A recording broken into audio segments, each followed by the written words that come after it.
Colour may be considered either as it is a quality residing in the body that is said to be coloured, or to modify the light after such and such a manner,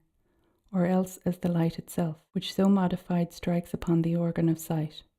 and so causes that sensation which we call colour,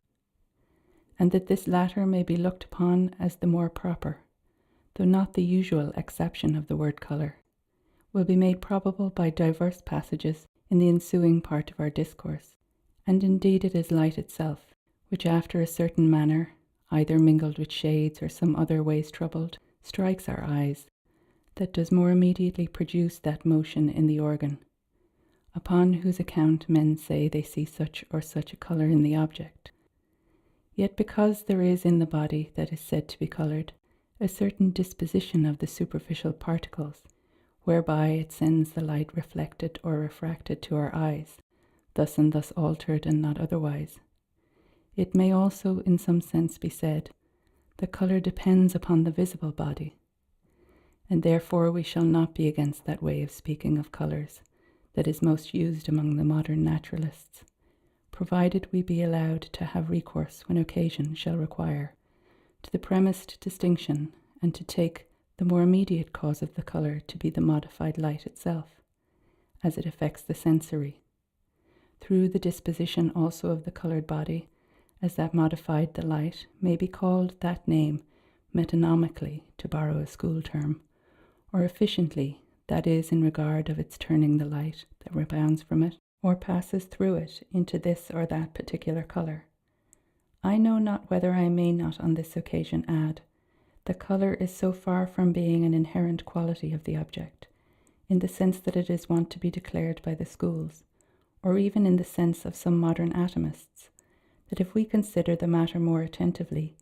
we shall see cause to suspect, if not to conclude, that though light do more immediately affect the organ of sight than do the bodies that send it thither, yet light itself produces the sensation of a colour. But, as it produces such a determinate kind of local motion in some part of the brain, which though it happen most commonly from the motion wherein the slender strings of the retina are put by the impulse of light, yet if the like motion happen to be produced by any other cause, wherein the light concurs not at all, a man shall think he sees the same colour. For proof of this I might put you in mind that 'tis usual for dreaming men to think they see the images that appear to them in their sleep, adorned some with this and some with that lively colour, whilst yet both the curtains of their bed and those of their eyes are close drawn. Of greater moment in the investigation of the nature of colours is the controversy,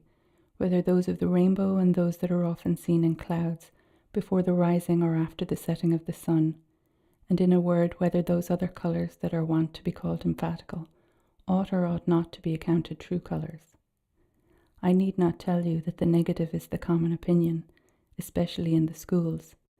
as they may appear by that vulgar distinction of colours, whereby those under consideration are termed apparent, by way of opposition to those that in the other member of the distinction are called true or genuine. This question, I say, seems to me of importance upon this account, that it being commonly granted, or however easy enough to be proved, that emphatical colours are light itself, modified by refractions chiefly, with the concurrence sometimes of reflections, and perhaps some other accidents depending on these too. If these emphatical colours be resolved to be genuine, it will seem consequent that colours, or at least divers of them, are but diversified light, and not such real and inherent qualities as they are commonly thought to be. Now, since we are wont to esteem the echoes and other sounds of bodies to be true sounds, all their odours to be true odours, and to be short, since we judge other sensible qualities to be true ones, because they are the proper objects of some or other of our senses, I see not why emphatical colours, being the proper and peculiar objects of the organ of sight, and capable to affect it as truly and as powerfully as other colours, should be reputed but imaginary ones. And if we have, which perchance you'll allow, formerly evinced colour, when the word is taken in its more proper sense, to be but modified light, there will be small reason to deny these to be true colours, which more manifestly than others disclose themselves to be produced by diversifications of the light. There is indeed taken notice of a difference betwixt these apparent colours and those that are wont to be esteemed genuine, as to the duration, which when induced some learned men to call the former rather evened than fantastical. But as the ingenious Gasendus does somewhere observe, if this way of arguing were good, the greenness of a leaf ought to pass for apparent, because soon fading into a yellow, it scarce lasts at all, in comparison to the greenness of an emerald. I shall add, that if the sunbeams be a convenient manner trajected through a glass prism, and thrown upon some well-shaded object within a room, the rainbow, thereby painted on the surface of the body that terminates the beams, may oftentimes last longer than some colours I have produced in certain bodies, which would justly and without scruple be accounted genuine colours, and yet suddenly degenerate and lose their nature. A greater disparity betwixt emphatical colours and others may perhaps be taken from this, that genuine colours seem to be produced in opacious bodies by reflection, but apparent ones in diaphanous bodies, and principally by refraction. I say principally rather than solely, because in some cases reflection also may concur, but still this seems not to conclude these latter colours not to be true ones. Nor must what has been newly said of the differences of true and apparent colours be interpreted in too unlimited a sense, and therefore may perhaps somewhat assist you both to reflect upon the two foregoing objections and to judge of some other passages which you'll meet with in this tract, if I take this occasion to observe to you that if water be agitated into froth, it exhibits, a white colour, which soon after it loses upon the resolution of the bubbles into air and water. Now in this case, either the whiteness of the froth is a true colour or not. If it be, then true colours, supposing the water pure and free from mixtures of anything tenacious, may be as short-lived as those of the rainbow. Also the matter, wherein the whiteness did reside, may in a few moments perfectly lose all footsteps or remains of it. And besides, even diaphanous bodies may be capable of exhibiting true colours by reflection, for that whiteness is so produced, we shall anon make it probable. But if on the other side it be said that the whiteness of froth is an emphatical colour,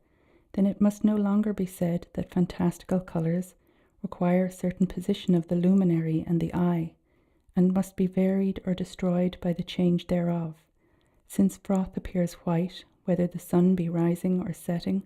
or in the meridian, or anywhere between it and the horizon, and from what neighbouring place soever the beholder's eye looks upon it. And since by making a liquor tenacious enough, yet without destroying its transparency, or staining it with any colour,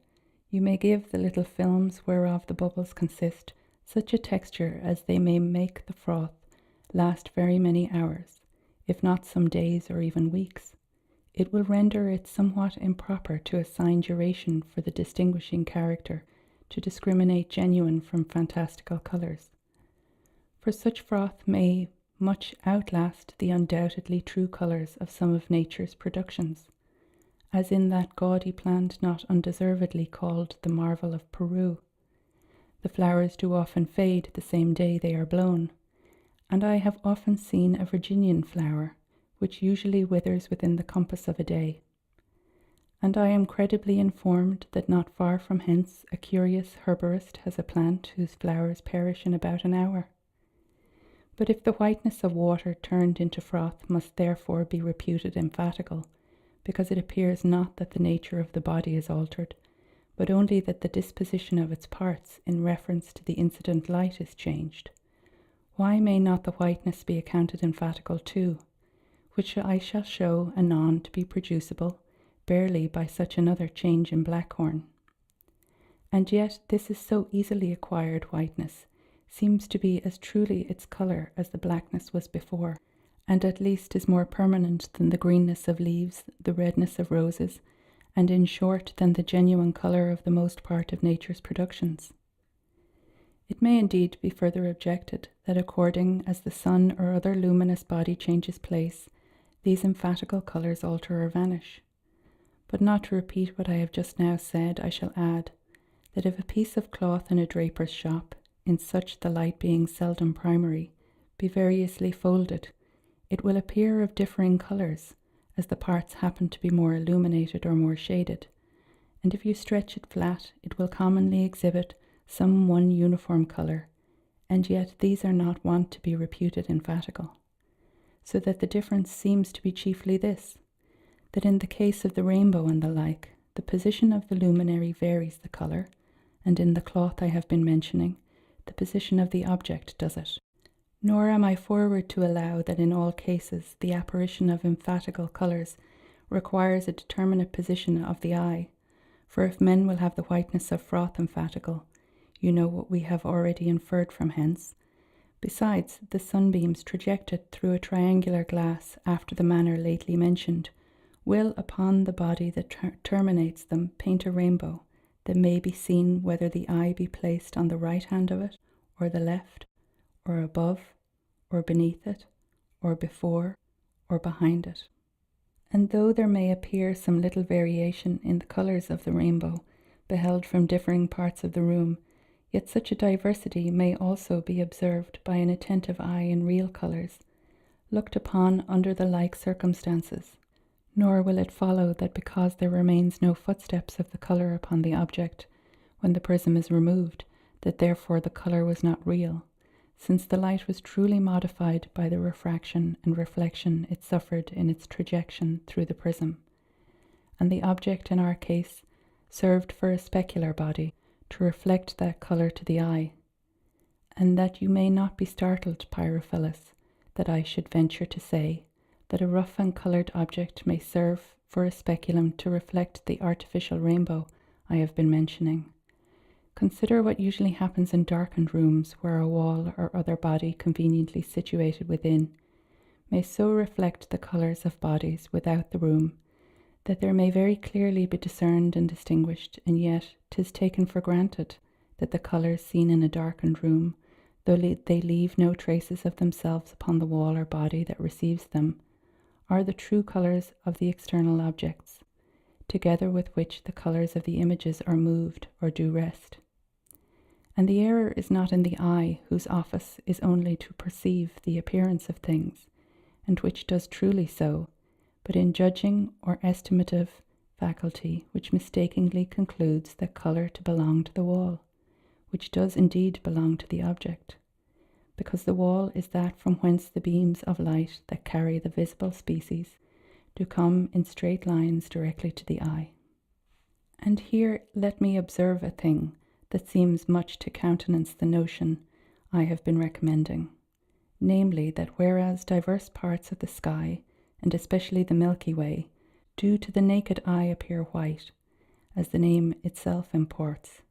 yet the galaxy looked upon through the telescope does not show white, but appears to be made up of a vast multitude of little stars, so that a multitude of lucid bodies, if they be so, small that they cannot singly or apart be discerned by the eye, and if they be sufficiently thick-set by one another, may by their confused beams appear to the eye one white body,